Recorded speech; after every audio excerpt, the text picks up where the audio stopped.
Morning! After so many years nga ay pinalagay ko na yung mga kwadrong pinagawa ko. Kinrostis ko yan yung nagbubuntis pa ako sa mga bata. Year 2007 pa siguro yon, mga May. Naglinis nga ako ng bahay, nakita ko yung mga ginawa kong crosstits na yan. Ngayon ko palang na-appreciate yung mga ganda nila noon kasi hindi ko mapansin yan.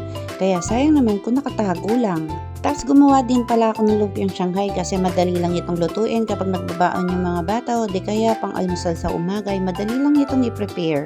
Tinulong po ng food processor ko kasi nga napapabilis yung gawain ko. Kung gusto nyo po ilalagay ko po yung link sa comment section.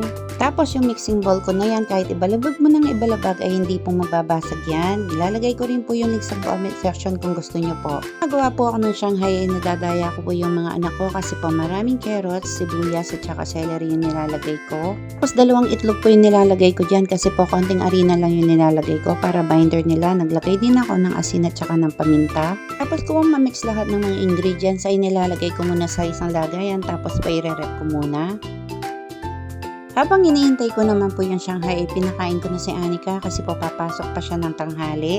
Sa kalating kilo nga ng karne ay nandami ko na naibalot ng lumpiang Shanghai.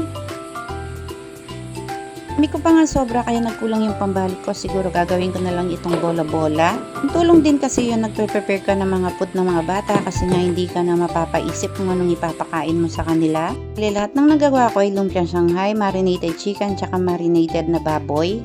Hindi na ako nakapag-video sa paggawa ng marinated baboy tsaka ng marinated chicken kasi nga ang dami-dami kong trabaho kasi sabay-sabay. Hanggang dito na lang yung mini vlog ko. Sana po nagustuhan yung mini vlog ko. See you on my next vlog. Bye-bye!